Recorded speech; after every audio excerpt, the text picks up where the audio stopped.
What's the meaning of concussion?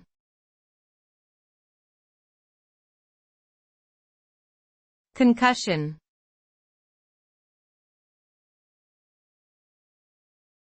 Concussion.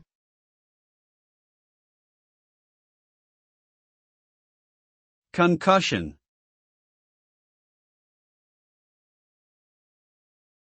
Concussion.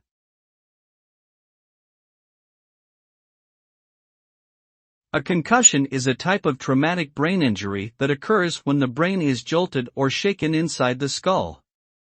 The result of a concussion can include a wide range of temporary symptoms such as headache, dizziness, confusion, nausea, and sensitivity to light and noise. In more severe cases, a concussion may cause loss of consciousness or memory. It is important to seek medical attention if you suspect a concussion has occurred, as repeated concussions can lead to long-term cognitive and neurological problems.